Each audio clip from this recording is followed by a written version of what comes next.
Praise the Lord.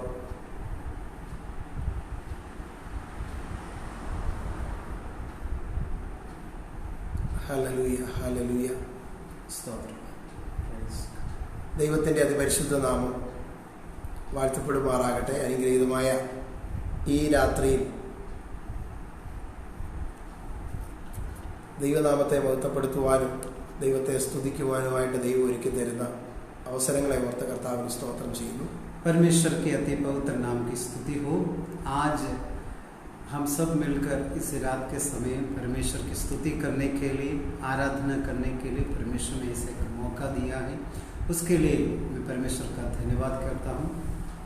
Upasana channel എന്ന ഈ അനുഗ്രഹീത ഫേസ്ബുക്ക് പേജിലൂടെ ദൈവവചനം ശുശ്രൂഷിപ്പാൻ ഞങ്ങൾക്ക് ദൈവം തന്ന ഭാഗ്യത്തിനായി സ്തോത്രം ചെയ്യുന്നു. उपासना जो लाइव चैनल है उसके द्वारा परमेश्वर के वचन को शेयर करने के लिए परमेश्वर ने हमको सहायता किया। उसके लिए मैं परमेश्वर का धन्यवाद कहता हूँ। ഇതിന് അവസരമൊരുക്കി തന്ന പ്രിയ ദൈവദാസൻ പാസ്റ്റർ വിജയ് അവരോട് പ്രത്യേക നന്ദിയും സ്നേഹവും അറിയിക്കുന്നു. जिसके द्वारा मुझे अवसर मिला है उस विजय पास्टर को मैं दिल से आभारी हूँ, धन्यवाद कहता हूँ। ഇന്ന് രാത്രിയിൽ അല്പസമയത്തെ ദൈവവചന ചിന്തയ്ക്കായിട്ട് ഒരു വേദഭാഗം നിങ്ങളുടെ മുമ്പിലേക്ക് കൊണ്ടുവരുവാനായിട്ട് ആഗ്രഹിക്കുന്നു. आज रात को आप थोड़े देर के मनन के लिए एक परमेश्वर का वचन आपके सामने लाने के लिए चाहता हूँ। അതിന് ആധാരമായി എബ്രായർക്ക് എഴുതിയ ലേഖനം 11-ാം അധ്യായത്തിന്റെ 16-ാം വാക്യം വായിക്കുന്നു. उसके लिए इब्रानियों की पत्री 11वां अध्याय उसका 16वां पद पढ़ने के लिए चाहता हूँ। അവരോ അധികം നല്ലതിനെ സ്വർഗീയമായതിനെ തന്നെ കാക്ഷിച്ചിരുന്നു. पर वे एक उत्तम अर्थात स्वर्गीय देश की अभिलाषी है। അവരോ അധികം നല്ലതിനെ സ്വർഗീയമായതിനെ തന്നെ കാക്ഷിച്ചിരുന്നു. पर वे उत्तम अर्थात स्वर्गीय देश के अभिलाषी है। ഈ അനുഗ്രഹിക്കപ്പെട്ട വചനത്തിനായി സ്തോത്രം ചെയ്യുന്നു. इस आशीषित वचन के लिए धन्यवाद कहता हूँ। ദൈവാത്മാവ് നമ്മളോട് ഈ രാത്രികാലം ഈ വചനത്തിൽ നിന്ന് സംസാരിക്കേണ്ടതിനായി परमेश्वर के आत्मा हमसे आज रात के समय बात करने के लिए നമുക്കൊരു നിമിഷം ദൈവസന്നിധിയിൽ പ്രാർത്ഥിക്കാം. हम इस समय प्रार्थना करेंगे। നല്ല ദൈവമേ, സ്വർഗ്ഗസ്ഥ പിതാവേ, हमारा सच्चा परमेश्वर, हमारे अच्छा परमेश्वर, നിന്റെ സന്നിധിയിലേക്ക് ഞങ്ങൾ അടുത്തു വരുന്നു. आपकी उपस्थिति में हम निकट आते हैं। ഇന്ന് രാത്രിയിൽ ദൈവാത്മാവ് ഈ വചനത്തിലൂടെ ഞങ്ങളോട് സംസാരിക്കണം. इस वचन के द्वारा आज रात के समय आप हमसे बातें कीजिए। എല്ലാ സാങ്കേതിക സാഹചര്യങ്ങളെയും കർത്താവ് അനുകൂലമാക്കണമേ. हर एक माहौल को आप बराबर बनाए रखिएगा। ഇത് കേൾക്കുന്ന പ്രിയപ്പെട്ടവർക്ക് ഇത് അനുഗ്രഹമായി തീരണം. इस सुनने वाले हर एक व्यक्ति इसके द्वारा आशीषित पाए। യേശുവിന്റെ നാമത്തിൽ തന്നെ यीशु मसीह के नाम से मांगते हैं। ആമേൻ. आमीन। ദൈവം എല്ലാവരെയും അനുഗ്രഹിക്കട്ടെ. ഒരിക്കൽ കൂടെ എല്ലാവർക്കും സ്നേഹവന്ദനം അറിയിക്കുന്നു. परमेश्वर आप सभी को आशीष देवे। एक और बार आप सभी को नमस्कार और जय मसीह की। ഇന്ന് രാത്രിയിൽ ഈ വായിച്ച വേദവചനത്തിലേക്ക് നിങ്ങളുടെ ശ്രദ്ധയെ ഞാൻ അതിവേഗം കൊണ്ടുവരികയാണ്. आज रात के समय इस जो वचन हमने पढ़ा है उस वचन की ओर आपके ध्यान देने के लिए मैं चाहता हूँ। നല്ലതിന് അധികം നല്ലതിനെ സ്വർഗീയമായതിനെ തന്നെ അവർ കാക്ഷിച്ചിരുന്നു. वे एक उत्तम अर्थात स्वर्गीय देश के अभिलाषी हैं। നമുക്ക് എബ്രായ ലേഖനത്തിന്റെ 11-ാം അധ്യായത്തിലൂടെ ഒന്ന് കണ്ണോടിച്ചാൽ इब्रानियों की पत्री उसका 11वें अध्याय में एक बार हम देखे जाए, പഴയ നിയമ ഭക്തന്മാരായ അനേക പ്രിയപ്പെട്ടവരുടെ ചരിത്രം അവിടെ രേഖപ്പെടുത്തിയിരിക്കുന്നതായിട്ട് കാണുവാനായിട്ട് കഴിയും. पुराने नियम के बहुत सारे भक्त लोगों के बारे में हम वहां देख सकते हैं। ഹാബേൽ മുതൽ ശമൂവേൽ വരെയുള്ള അനേക പ്രിയപ്പെട്ടവരുടെ വിശ്വാസ ചരിത്രം അവിടെ രേഖപ്പെടുത്തിയിട്ടുണ്ട്. हाबिल से लेकर शमूएल तक के बहुत लोगों के विश्वास के इतिहास हम वहां देख सकते हैं। അതുകൂടാതെ പേരെടുത്ത് പറയാത്ത അനേക ഭക്തന്മാരെ പറ്റി ആ അധ്യായത്തിൽ പരാമർശിക്കുന്നു. ऐसे भी भक्त लोगों के बारे में वहां बताया गया है जिसके बारे में जिसका नाम बताया नहीं। അവിടെ പ്രത്യേകമായിട്ട് നാം പഠിക്കുമ്പോൾ 16 ഭക്തന്മാരുടെയും ഭക്തപതികളുടെയുമായി പേര് അവിടെ ഉദ്ധരിക്കുന്നുണ്ട്. वहां हम देखे जाए तो 16 भक्त लोगों के बारे में हम वहां देख सकते हैं. അതിൽ രണ്ടുപേർ സ്ത്രീകളാണെന്നുള്ള കാര്യം വളരെ ശ്രദ്ധേയമാണ്. उसमें से 2 लोग औरतें हैं या स्त्रियां थे. അതിൽ ഏറ്റവും ശ്രദ്ധേയമായത് ഒന്ന് അബ്രഹാമിന്റെ പ്രിയപ്പെട്ടവളായ സാറായും, उसमें से महत्वपूर्ण एक व्यक्ति इब्राहिम की पत्नी सारा थी. കൂടാതെ രാഹാബ് എന്ന ഒരു സഹോദരിയുടെയും പേര് അവിടെ പരാമർശിക്കുന്നു. उसके अलावा राहाब नाम की एक औरत और स्त्री के बारे में देख सकते हैं. എനിക്ക് ഏറ്റവും അധികം സന്തോഷമുണ്ടായത് രാഹാബ് എന്ന സ്ത്രീയുടെ പേര് ഈ ഭക്തന്മാരുടെ ലിസ്റ്റിൽ പരാമർശിക്കപ്പെട്ടതിനാലാണ്. मैं इसलिए बहुत खुश हूँ, आनंद है कि इसमें राहाब नाम की एक वेश्या के नाम इसमें जुड़ा हुआ है. അത് എങ്ങനെയാണ് അതിൽ വന്നതെന്ന് ഉള്ള ചരിത്രം നാം പഠിക്കുമ്പോൾ इसमें कैसे राहाब नाम आया इसके बारे में यदि हम पढ़ा जाए, കനാൻ ദേശം ഉറ്റുനോക്കുവാൻ വേണ്ടി ഇസ്രായേൽ മക്കളിൽ നിന്ന് 12 ഗോത്രങ്ങളിൽ നിന്ന് 12 പേരെ മോശ തെരഞ്ഞെടുത്ത് അയക്കുകയുണ്ടായി. इसराइल लोग कनान देश को जब ढूंढने के लिए, जांचने के लिए जब गया, उसमें 12 वंश से 12 गोत्र से लोग वहां जब पहुंच गए, അവിടെ എത്തിയ അവരെ അവിടുത്തെ ഭരണാധിപന്മാർ അല്ലെങ്കിൽ അവിടുത്തെ പട്ടാളക്കാർ അവരെ പിടിക്കുവാൻ ശ്രമിച്ചപ്പോൾ അവർക്ക് അഭയസ്ഥാനം കൊടുത്ത ഒരു സ്ത്രീയാണ് രാഹാബ്. कनान देश के शासन करने वाले लोग जब उनको पकड़ने के लिए आया, उनको सुरक्षित स्थान में रखने वाली औरत थी ये राहाब. പക്ഷേ ആ രാഹാബ് ആ നാട്ടിൽ യാതൊരു സൽപ്പേരും ഉള്ള വ്യക്തി ആയിരുന്നില്ല. ये औरत जिसका नाम राहाब थी, उस व्यक्ति का कुछ नाम उधर नहीं था, मतलब एक अच्छा नाम वाली औरत नहीं थी. അത് ഒരു മോശമായ ജീവിതം നയിച്ചിരുന്ന ഒരു സ്ത്രീയാണെന്നാണ് ആ നാട്ടിൽ അവരെ അറിയപ്പെട്ടിരുന്നത്. एक अच्छी जिंदगी बिताने वाली नहीं थी वो राहाब. പക്ഷേ അങ്ങനെ ഇരുന്നിട്ടും ഈ 12 വ്യക്തികൾ അവിടെ ചെന്നപ്പോൾ അവിടുത്തെ പട്ടാളത്തിന്റെ കയ്യിൽ അവർ അകപ്പെടാതെ അവരെ രക്ഷിച്ചത് മൂലം ദൈവം പിൽക്കാലത്ത് അവരെ ഓർക്കുവാനിടയായി തീർന്നു. ऐसा जिंदगी बिताने के बावजूद भी उन्होंने इजरायली लोगों को जो जांचने के लिए गए थे उनको सुरक्षित रखा. उसके कारण इसका नाम इस भक्त लोगों के झुंड में आ गया. അതുകൊണ്ട് തന്നെ ദൈവം ഇസ്രായേൽ ആ പട്ടണത്തെ മുഴുവൻ ഇസ്രായേൽ മക്കൾ ആക്രമിക്കുമ്പോൾ ആ കുടുംബത്തെ മാത്രം ദൈവം വേർതിരിച്ച് രക്ഷിക്കുവാനായിട്ടിടയായി തീർന്നു. इसलिए हम ऐसा देख सकते हैं, जब इजरायली लोग उन पर आक्रमण किया, उस समय इनके परिवार को, राहाब के परिवार को परमेश्वर ने सुरक्षित रखा. എരിഹോ പട്ടണം മുഴുവൻ ഇസ്രായേൽ മക്കളാൽ പിടിച്ചടക്കി തകർക്കപ്പെട്ടപ്പോൾ ആ കുടുംബം മാത്രമാണ് അവിടുന്ന് രക്ഷപ്പെട്ടത്. एरिहो का शहर पूरा जब ढा दिया गया, जब सत्यानाश किया गया, उस समय इसके परिवार, राहाब के परिवार को सुरक्षित रखा. അതുകൊണ്ട് തന്നെ രാഹാബിന്റെ പേര് ഈ ഭക്തന്മാരുടെ ലിസ്റ്റിലേക്ക് എഴുതപ്പെടുവാനായിട്ടിടയായി തീർന്നു. इसी कारण राहाब नाम को ये भक्त लोगों के झुंड में लिखा गया. എത്ര അനുഗ്രഹിക്കപ്പെട്ട ഒരു കാര്യമാണ് എന്ന് നമുക്കത് ചിന്തിക്കുമ്പോൾ മനസ്സിലാകുന്നു. हम यदि विचार करेंगे तो हमको ये समझ में आ जाएगा कि कितने आशीषमय बात है कि इनके साथ इसका नाम जुड़ गया. അതിൽ എനിക്ക് ഏറ്റവും അധികം സന്തോഷം തോന്നുന്ന മറ്റൊരു കാര്യമുണ്ട്. मुझे इसलिए बहुत आनंद है कि അതായത് ആ വ്യക്തിയുടെ പേര് ഒരു സാധ്യതയില്ലാന്നിട്ടും ഈ ലിസ്റ്റിൽ വന്നതുപോലെ ഒരു കാലത്ത് ദൈവവുമായിട്ട് പ്രത്യേക ബന്ധങ്ങളൊന്നുമില്ലാതെ ലോകത്തിന്റെ വഴിയിൽ ജീവിച്ചിരുന്ന എനിക്കും അല്ലെ എന്നെ പോലെ ഉള്ളവർക്കും ഈ കർത്താവിന്റെ വചനവുമായി നിൽപ്പാൻ ദൈവം ഒരുക്കിയ അവസരം എന്നുള്ളത് ജീവിതത്തിൽ ഏറ്റവും അധികം സന്തോഷവും ഭാഗ്യവുമാണ്. ये भक्त लोगों के साथ नाम जुड़ने के लिए कुछ योग्यता नहीं होने के बावजूद भी राहाब के नाम इस लिस्ट में जैसा आ गया, वैसे मसीह के साथ कुछ भी संबंध नहीं और उनके संग संबद्ध होने के लिए योग्यता नहीं था, ऐसा एक व्यक्ति था मैं, और मुझे यीशु मसीह ने ऐसा योग्य बना दिया. അങ്ങനെ കർത്താവിന്റെ സന്നിധിയിൽ കർത്താവിന്റെ മകനായി മകളായി നമുക്കൊക്കെ മാറുവാൻ കഴിഞ്ഞത് നമ്മുടെ ജീവിതത്തിൽ ഏറ്റവും വലിയ ഭാഗ്യമാണ്.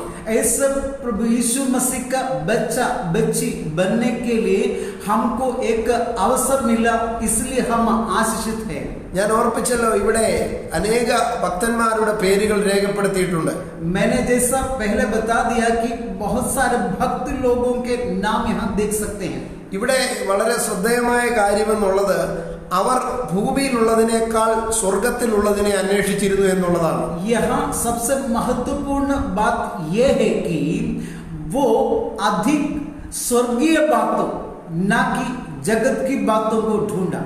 നമ്മൾ അതിന്റെ 11-ാം അധ്യായത്തിന്റെ 10-ാം വാക്യത്തിലേക്ക് കടന്നു വരുമ്പോൾ അബ്രഹാമിനെയും ഇസാക്കിനെയും യാക്കോബിനെയും പറ്റി അവിടെ രേഖപ്പെടുത്തിയിരിക്കുന്നതായിട്ട് കാണാൻ കഴിയും. उसका 10वीं वाक्य में जब हम आते हैं तब इब्राहिम इसहाक याकूब के बारे में हम देख सकते हैं. അവിടെ പ്രത്യേകമായിട്ട് എടുത്തു പറയുന്നത് അവർ കൂടാരങ്ങളിൽ പാർത്തുകൊണ്ട്, वहां ऐसा लिखा गया कि वह तंबू में रहकर, അവർ കൂടാരങ്ങളിൽ പാർത്തുകൊണ്ട് ദൈവം ശില്പിയായി നിർമ്മിച്ചതും അടിസ്ഥാനമുള്ളതുമായ നഗരത്തിന് വേണ്ടി കാത്തിരുന്നു എന്ന് നമുക്ക് വായിക്കുവാനായിട്ട്. वहां ऐसा देख सकते हैं वो स्थिर नेव वाली नगर की बाट जोहता था, जिसका रचने वाला और बनाने वाला परमेश्वर था. പക്ഷേ നമ്മൾ അബ്രഹാമിനെ പറ്റി പഠിക്കുമ്പോൾ ധാരാളം സമ്പത്തുള്ള ഒരു വ്യക്തിയായിരുന്നു. इब्राहिम के बारे में जब हम पढ़ेंगे तो इब्राहिम बहुत धनी व्यक्ति था. അദ്ദേഹം വീട്ടിൽ നിന്ന് പുറപ്പെടുമ്പോൾ തന്നെ വലിയൊരു കൂട്ടവുമായിട്ടാണ് പുറപ്പെട്ടത്. वो अपने घर से निकलते समय बहुत बड़े झुंड के साथ निकला. പിന്നീട് അവൻ ദൈവത്തോട് കൂടെ നടന്നുകൊണ്ട് പോയ വഴിയിലെല്ലാം ദൈവം അവനെ അനുഗ്രഹിച്ചു. वो जब रास्ते में चलता गए, सफर करते गए, उसी रास्ते में सब परमेश्वर की आशीष उनके संग था. ഏതെല്ലാം വഴികളിലൂടെ യാത്ര ചെയ്തോ അവിടെയെല്ലാം അവന്റെ സമ്പത്ത് വർദ്ധിച്ചതായിട്ട് നമുക്ക് കാണുവാനായിട്ട് കഴിയും. जहाँ कहीं भी उन्होंने सफर किया, यात्रा किया, उन सभी जगह में उसका संपत्ति बढ़ता गया. അവൻ ദൈവത്താൽ അനുഗ്രഹിക്കപ്പെട്ടവനായതുകൊണ്ട് അവന്റെ വഴികളെല്ലാം ദൈവത്താൽ അനുഗ്രഹമായി തീർന്നു. वो परमेश्वर के द्वारा आशीषित व्यक्ति था, इसके लिए उसका संपत्ति भी आशीषमय था और बढ़ता गया. അന്നത്തെ ചരിത്രം പരിശോധിച്ചു നോക്കിയാൽ അന്നത്തെ കാലത്തെ ഏറ്റവും സമ്പന്നനായി ജീവിക്കേണ്ട ഒരു വ്യക്തിയായിരുന്നു അബ്രഹാം. उसका इतिहास हम देखा जाए तो उस समय बहुत संपत्ति के साथ धनी होकर रहने वाला व्यक्ति था. പക്ഷെ അങ്ങനെയുള്ള വ്യക്തിയുടെ സാക്ഷ്യം അദ്ദേഹം പറയുന്നത് ദൈവം ശില്പിയായി നിർമ്മിച്ചതും അടിസ്ഥാനമുള്ളതുമായ നഗരത്തിന് വേണ്ടിയാണ് ഞാൻ കാത്തിരിക്കുന്നതെന്നാണ്. ऐसा एक व्यक्ति के बारे में वचन कहता है कि वो एक स्थिर नेव वाले नगर की बाट जोहता था, जिसका रचने वाला और बनाने वाला परमेश्वर. അപ്പോൾ അവന് ലഭിച്ച ഭൂമിയിലെ സൗഭാഗ്യങ്ങളൊന്നും അവൻ വലുതായി കണ്ടില്ല എന്നാണ് നമുക്ക് മനസ്സിലാക്കുവാൻ കഴിയും. धरती में जो भी खुशियां, जो भी संपत्ति उसको मिला था, उसको बहुत बड़ा वो नहीं समझा. ദൈവത്തിന്റെ വാഗ്ദത്തം എന്നുള്ളത് അവൻ കാൽ വയ്ക്കുന്ന സ്ഥലം മുഴുവൻ നിനക്ക് അവകാശമായി തരുമെന്നുള്ളതാണ്. परमेश्वर का वायदा ये था कि जहां कहीं भी तुम पांव रखोगे वो सब तुम्हारा बन जाएगा. നീ അനുഗ്രഹിക്കുന്നവരെ ഞാൻ അനുഗ്രഹിക്കുമെന്ന് കർത്താവിനോട് പറഞ്ഞു. परमेश्वर ने कहा कि तुम जिसको आशीष देगा उससे मैं आशीष दूंगा. നീ ഒരു അനുഗ്രഹമായിരിക്കുമെന്ന് ദൈവം അവനോട് പറഞ്ഞു. तुम एक आशीषित व्यक्ति बनेगा, परमेश्वर ने कहा. അതുപോലെ തന്നെ അവൻ കടന്നുപോയ ദേശങ്ങളൊക്കെ ദൈവം അവന് അവകാശമായിട്ട് കൊടുത്തു. जहां कहीं भी जिस देश से वो गया था वो सारे जगह उसके वश में कर दिया. അവന് മാത്രമല്ല അവന്റെ സന്തതി പരമ്പരയ്ക്ക് കൈവശം വെച്ച് അവകാശമായി അത് അനുഭവിക്കുവാൻ ദൈവം ഭാഗ്യം കൊടുത്തു. वो उसको सिर्फ नहीं है, उसके आने वाले संतान को भी वो बांट कर दे दिया. അങ്ങനെയൊക്കെ ഉണ്ടായിട്ടും അബ്രഹാമിന് പറയുവാനുള്ളത് ദൈവം സ്വർഗത്തിൽ പണിയുന്ന ആ മഹത്തരമായ കൂടാരത്തെ പറ്റിയാണ്. ऐसा होने के बावजूद भी, ऐसा रहने के बावजूद भी इब्राहिम सिर्फ परमेश्वर जो बनाया गया स्थिर नेव वाले स्वर्गीय भवन की बाट जोहता था. ഈ എബ്രായ ലേഖനം 11-ാം അധ്യായത്തിന്റെ 13-ാമത്തെ വാക്യത്തിലേക്ക് വരുമ്പോൾ അവിടെ കാണുന്നത് തങ്ങൾ അന്യരും പരദേശികളും എന്ന് അവർ പറഞ്ഞുകൊണ്ടാണ് ദൈവസന്നിധിയിൽ അവർ നിന്നത്. यहाँ हम 11वें अध्याय उसके 13वें पद में हम ऐसा देख सकते हैं कि पृथ्वी पर परदेशी होकर बाहरी होकर वो स्वर्गीय देश के बाट जो होता था. അവർ മരിക്കും വരെയും അവിടെ പറഞ്ഞിരിക്കുന്നത് അങ്ങനെ വിശ്വാസത്തിൽ ഏറ്റു പറഞ്ഞുകൊണ്ടാണ് അവർ മരിച്ചതെന്നാണ്. वहां ऐसा लिखा है कि वो मरने तक यही बात बार बार बोलते हुए रहता था. അപ്പൊ അങ്ങനെ നാം മനസ്സിലാക്കുമ്പോൾ അവിടെ പറയുന്നത് ഈ ഭൂമിയിൽ അവർക്ക് ലഭിച്ചതൊന്നും അവർ വലുതായി കണ്ടില്ല എന്നുള്ളതാണ്. इसका मतलब यह है कि जगत में इस दुनिया में जो भी उससे मिला है वो सब वो बड़ा नहीं समझा, आशीषमय नहीं समझा. എന്നെ കേൾക്കുന്ന പ്രിയപ്പെട്ടവരെ ഞാനൊന്ന് ചോദിക്കട്ടെ, मुझे सुनने वाले मेरे प्रिय लोग, मैं आपको पूछूं, നമ്മൾ എന്താണ് ഏറ്റവും നല്ലതായി കാണുന്നത്? हम किस बात को अच्छा समझते हैं? നാം ഇപ്പോൾ ആയിരിക്കുന്ന സാഹചര്യം ഒന്ന് മാറണമെന്ന് നാം ആഗ്രഹിക്കുന്നവരാണ്. हम अभी हमारा जो माहौल है वो अलग होने के लिए क्या चाहते हैं? നാം ഇപ്പോൾ ചെയ്യുന്ന ജോലിയേക്കാൾ നല്ലൊരു ജോലി നമ്മൾ ആഗ്രഹിക്കുന്നവരാണ്. हम अभी जो नौकरी करते हैं उस नौकरी बदलने के लिए क्या चाहते हैं? ഇപ്പോഴുള്ള വാഹനത്തെക്കാൾ നല്ലൊരു വാഹനം വേണമെന്ന് നാം ആഗ്രഹിക്കുന്നവരാണ്. अभी जो गाड़ी आपके पास है वो बदलने के लिए चाहते हैं? നാം പാർക്കുന്ന ഭവനത്തെക്കാൾ അല്പം കൂടെ നല്ലൊരു ഭവനം വേണമെന്ന് നമ്മൾ ആഗ്രഹിക്കുന്നവരാണ്. जिस भवन में रहते हैं उस भवन को बदलने के लिए क्या चाहते हैं? നാം സഞ്ചരിച്ചിട്ടില്ലാത്ത പുതിയ സ്ഥലങ്ങളിലേക്ക് യാത്ര ചെയ്യണമെന്ന് നാം ആഗ്രഹിക്കുന്നവരാണ്. ऐसे जगह में जाने के लिए चाहते हैं क्या कि जहां हम गया नहीं है? മാത്രമല്ല നമ്മുടെ തലമുറകൾക്ക് നല്ല ഭാവി, നല്ല വിവാഹം, നല്ല ഭാവി ജീവിതമൊക്കെ നാം സ്വപ്നം കാണുന്നവരാണ്. हम आने वाले पीढ़ियों को अच्छा भविष्य, अच्छा रिश्ता, ये सब सपना देखने वाले हैं. പക്ഷെ ഞാൻ ഇന്ന് രാത്രികാലം നിങ്ങളോട് ചോദിക്കട്ടെ, आज रात के समय में आपको पूछूं, അധികം നല്ലത് എന്താണെന്ന് നാം മനസ്സിലാക്കിയിട്ടുണ്ടോ? अधिक भलाई वाला, अधिक अच्छी बात क्या है? क्या आप समझते हैं? ലോകത്തിൽ മറ്റുള്ളവരുടെ കൈവശമുള്ള പലതും നല്ലതെന്ന് നാം ചിന്തിക്കുമ്പോൾ दुनिया के बाहरी लोगों के, दुनिया के अलग लोगों के पास जो अच्छी चीजें हैं, നമ്മുടെ നാട്ടിൽ ഏറ്റവും അധികം പണവും സൗകര്യങ്ങളും ആധുനിക രീതിയിൽ ജീവിക്കുന്ന വ്യക്തികളാണ് ഏറ്റവും ഭാഗ്യവാന്മാരെന്ന് നാം പറയുമ്പോൾ हमारे देश में, हमारे जगह में जो अच्छे धनी हैं, अच्छा अच्छा संपत्ति रखने वाले हैं, वो सब आशीषित हैं, वो सब आशीषित है करके हम समझते हैं. നമ്മുടെ നാട്ടിൽ ആധുനിക സൗകര്യങ്ങളിൽ ജീവിക്കുന്നവരെ നമ്മൾ എപ്പോഴും വലിയ നേട്ടങ്ങളുള്ളവരായിട്ട് കാണുന്നുണ്ട്. ये सारे संपत्ति रखने वाले, अच्छा से रहने वाले लोगों को बहुत बड़े लोग हम समझते हैं. പക്ഷേ അബ്രഹാമും ഇസഹാക്കും യാക്കോബും ഒക്കെ കണ്ട ആ അധികം നല്ലതിനെ ഇതുവരെ തിരിച്ചറിയാൻ നമുക്ക് കഴിഞ്ഞിട്ടുണ്ടോ? इब्राहिम, इसहाक और याकूब जिस बात को अधिक अच्छा समझा, वो बात को अच्छा समझने के लिए अभी तक हमको अवसर मिला है. നാം എപ്പോഴും വേദപുസ്തകം പഠിക്കുന്നവരാണ്. हम हमेशा हमारे परमेश्वर का वचन पढ़ते हैं. നാം ദൈവവചനം പ്രസംഗിക്കുന്നവരാണ്. परमेश्वर का वचन को भाषण करते हैं. നാം ഒരുപാട് പ്രാർത്ഥിക്കുന്നവരാണ്. हम ज्यादा प्रार्थना करने वाले. ഒരുപക്ഷെ മറ്റൊരു ഭാഗത്ത് പറഞ്ഞാൽ ഇതുമായിട്ട് ബന്ധമില്ലാത്തവരും ഞങ്ങളെ ശ്രദ്ധിക്കുന്നുണ്ടാവും. ऐसा इससे संबंधित न होने वाले भी हमको सुनता रहेगा. കാര്യങ്ങൾ അങ്ങനെയൊക്കെ ആണെങ്കിലും ऐसा होने के बावजूद भी നാം എല്ലാവരും ഭൗതിക നന്മകൾ ആഗ്രഹിക്കുന്നവരാണ്. हम सब भौतिक भलाई चाहते हैं. നല്ല നല്ല കാര്യങ്ങൾ എപ്പോഴും നമ്മുടെ ജീവിതത്തിൽ സംഭവിക്കണമെന്ന് നാം ആഗ്രഹിക്കുന്നവരാണ്. अच्छे अच्छे कार्य मेरे जीवन में होना है, ये हमारा चाहत है. നമുക്കറിയാം, ഹാനോക്ക് എന്നൊരു മനുഷ്യനെ പറ്റി ഉൽപ്പത്തി പുസ്തകത്തിൽ പറയുന്നുണ്ട്. हम हानुक नाम का एक व्यक्ति को वचन में देखते हैं. 365 വർഷമായിരുന്നു അദ്ദേഹത്തിന്റെ ആയുസ്. 365 साल था उसका आयु. 300 വർഷവും അദ്ദേഹം ദൈവത്തോടുകൂടെ നടന്നതായിട്ട് വേദപുസ്തകം നമ്മെ പഠിപ്പിക്കുന്നു. 300 साल वो परमेश्वर के साथ चला है करके परमेश्वर के वचन में हम देखते हैं. അദ്ദേഹത്തിന് കുടുംബം ഉണ്ടായിരുന്നു, കുട്ടികൾ ഉണ്ടായിരുന്നു, ജീവിതത്തിൻ്റെതായ എല്ലാ ബന്ധപ്പാടുകളും ഉണ്ടായിരുന്നു. उसको परिवार था, बच्चे थे, उसका पारिवारिक सारे समस्या उसके साथ था. പക്ഷെ ഇതിനെല്ലാം ഇടയിലും അദ്ദേഹം ദൈവത്തോടുകൂടെ നടന്നതായിട്ട് നമുക്ക് അവിടെ വായിക്കുവാനായിട്ട് കഴിയും. लेकिन इन सब के बावजूद भी वो परमेश्वर के साथ चला है करके हम देखते हैं. അപ്പോൾ ജീവിതത്തിലുള്ള എല്ലാ പ്രശ്നങ്ങളോടുകൂടെയും എല്ലാ ഉപദ്രവങ്ങളോടുകൂടെയും കർത്താവിനെ സേവിക്കാൻ കഴിയും, കർത്താവിനോട് കൂടെ നടക്കാൻ കഴിയുന്നുള്ള ഏറ്റവും വലിയൊരു തെളിവാണ് ഹാനോക്കിന്റെ ജീവിതം. जिंदगी में समस्या के साथ, परेशानियों के साथ परमेश्वर के संग चल सकता है, ये दिखाता है कि हनूक की जिंदगी. നമുക്കവിടെ വായിക്കുവാനായിട്ട് കഴിയുന്നത് ഹാനോക്ക് ദൈവത്തോടു കൂടെ നടന്നു, ദൈവം അവനെ എടുത്തുകൊണ്ടതിനാൽ കാണാതെയായി. हम वहां ऐसे पढ़ते हैं, हनूक परमेश्वर के साथ चलता था, परमेश्वर उसको उठा लिया गया और उसको देख नहीं पाए.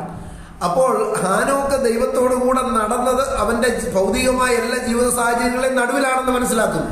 भौतिक सारे पारिवारिक समस्याओं के बीच में ही वो परमेश्वर के संग चलता था. പക്ഷേ അതിന്റെ നടുവിലും ദൈവത്തോടു കൂടെ സഹവാസം ചെയ്യുവാൻ, ദൈവത്തോടു കൂടെ യാത്ര ചെയ്യുവാൻ ഏറ്റവും അധികം ശ്രദ്ധിച്ചിരുന്ന ഒരു ദൈവഭൃത്യനായിരുന്നു ഹാനോക്ക്.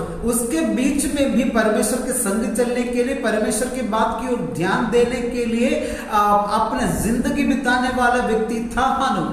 അതുകൊണ്ട് ദൈവത്തിന്റെ വിളിക്ക് മുമ്പിൽ രണ്ടാമതൊന്ന് ആലോചിക്കേണ്ട വിഷയം ഹാനോക്കിനുണ്ടായില്ല.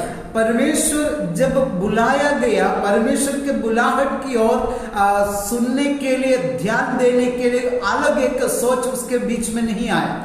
അതുകൊണ്ട് തന്നെ നമുക്ക് മനസ്സിലാക്കുവാനായിട്ട് കഴിയും, ദൈവത്തിന്റെ വാക്കിന് മുമ്പിൽ പിന്നീടൊന്ന് തിരിഞ്ഞാലോചിക്കുവാൻ കഴിയാതെ ദൈവസന്നിധിയിലേക്ക് ചേർക്കപ്പെട്ട ഒരു അനുഗ്രഹിക്കപ്പെട്ട ഭക്തനായിരുന്നു ഹാനോക്ക്. इसलिए हम ये बता सकते हैं कि परमेश्वर की बुलाहट की ओर, दूसरी बात की और चिंता न करते हुए परमेश्वर के संग चलाया गया, परमेश्वर के संग जुड़ा गया व्यक्ति था हानोक. ഇവിടെ നമുക്ക് മനസ്സിലാക്കുവാൻ പറ്റുന്ന ഒരു അനുഗ്രഹിക്കപ്പെട്ട ദൂത് ഈ ഹാനോക്കിന്റെ ചരിത്രത്തിൽ ഒളിഞ്ഞിരിപ്പുണ്ട്. इस हनूक के इतिहास के अंदर हमारे लिए सोचने वाली एक अच्छा संदेश छिपी हुई है.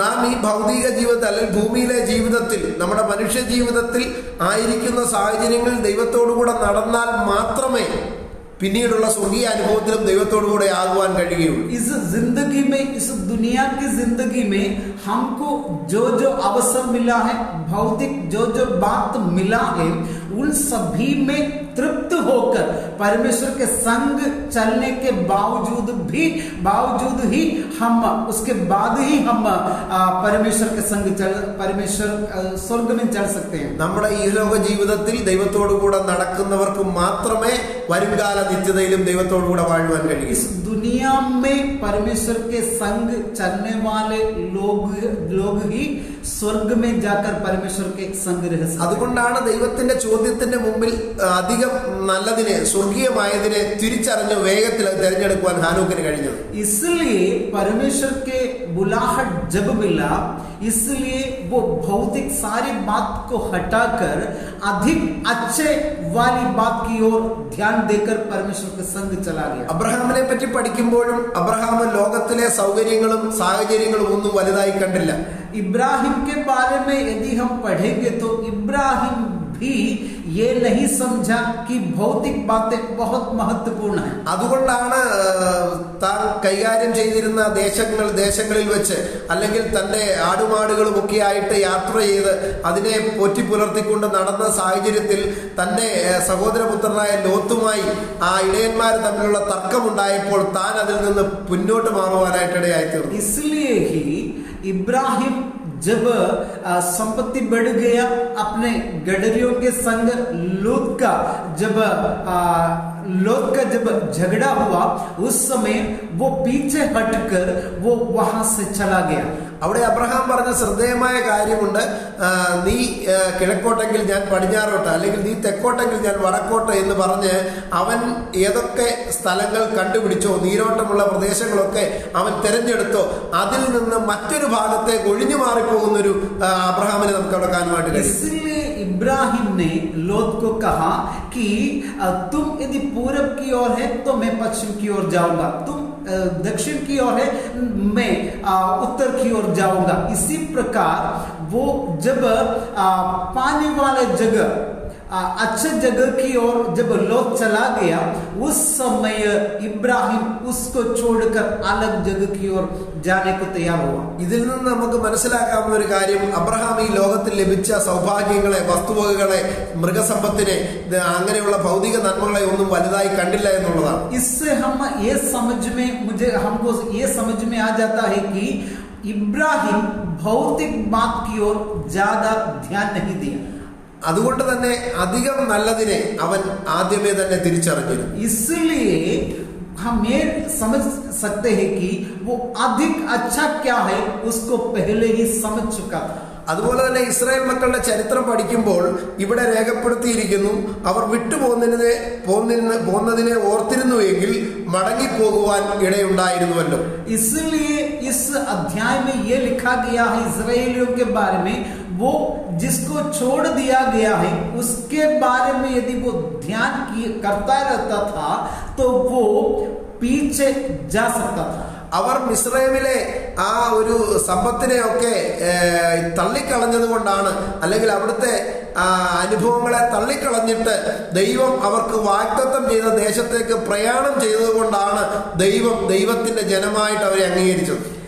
इजरायली लोग उनको मिस्र में जो संपत्ति था, मिस्र के जो अनुभव था, उन सभी को छोड़कर वो जब कनान देश की ओर चलने के लिए तैयार हो गया, उसके कारण परमेश्वर ने इजराइल लोगों को अपना लोग समझा. അതുകൊണ്ടാണ് ഈ ഭക്തന്മാരുടെ പേരുകൾ എടുത്തു പറഞ്ഞിട്ട് ദൈവാത്മാവ് ഈ അധ്യായത്തിലൂടെ നമ്മോട് ഓർപ്പിക്കുന്നത്, അവരോ അധികം നല്ലതിനെ, സ്വർഗീയമായതിനെ തന്നെ കാക്ഷിച്ചിരുന്നു. इसलिए इन सारे भक्त लोगों को नाम लेकर एक एक नाम लेकर परमेश्वर ये बताता है कि वो अधिक अच्छे वाली बात की ओर ध्यान रखा गया. എന്നെ കേൾക്കുന്ന പ്രിയപ്പെട്ടവരെ, നമ്മുടെ ലക്ഷ്യം എന്താണ്? मुझे सुनने वाले मेरे प्रियो, हमारा लक्ष्य क्या है? നമ്മൾ എന്തിനു വേണ്ടിയാണ് കാത്തിരിക്കുന്നത്? हम किसके बाट जोहते हैं? നമുക്ക് നാളെ എന്താണ് ലഭിക്കും എന്ന് നാം ആശിക്കുന്നത്? हमको कल क्या मिलेगा इसके बारे में हमारा राय क्या है, हमारा लक्ष्य क्या है? ഇപ്പോൾ ഉള്ള വസ്തുവിനോടുകൂടി കുറെ ഏക്കർ കണക്കിന് വസ്തു വാങ്ങുന്നതാണോ നാം ആഗ്രഹിക്കുന്നത്? हमको अभी जो संपत्ति मिला है, जो भूमि मिला है, उससे और जोड़ने के लिए क्या चाहते हैं? അതോ ഇപ്പോൾ പാർക്കുന്ന ദേശത്ത് നിന്ന് അല്പം കൂടെ സൗകര്യങ്ങളുള്ള രാജ്യത്തേക്കോ ദേശത്തേക്കോ മാറി പാർക്കുന്നതാണോ നമ്മുടെ താല്പര്യം? अभी जहां हम रहते हैं उसको छोड़कर अधिक अच्छे एक जगह में जाकर रहने के लिए क्या चाहते हैं? ഭൂമിയിലുള്ള സൗകര്യങ്ങൾക്ക് വേണ്ടി നാം വിരഞ്ഞു ഓടുമ്പോൾ നാം അതിന്റെ നടുവിൽ മനസ്സിലാക്കേണ്ടതായിട്ടൊരു കാര്യമുണ്ട്. भौतिक सुविधाओं के पीछे हम जब दौड़ते हैं, उसके बीच में हमको ध्यान रखने वाली एक बात है, ലോകവും അതിന്റെ മോഹവും ഒഴിഞ്ഞു പോകും, ദൈവേഷ്ടം ചെയ്യുന്നവനോ എന്നേക്കും ജീവിക്കും. दुनिया और उसकी इच्छा निकल जाएगा, लेकिन परमेश्वर के इच्छा करने वाला, परमेश्वर के बाट जो होने वाला, वो स्थिर रहेगा, परमेश्वर के समय तक रहेगा. പത്രോസ് അപ്പോസ്തലൻ ഇപ്രകാരം പറയുന്നു, മൂലപദാർത്ഥങ്ങൾ കത്തി അഴിയുകയും ഭൂമിയും അതിലെ പണികളും വെന്തുപോകുകയും ചെയ്യും.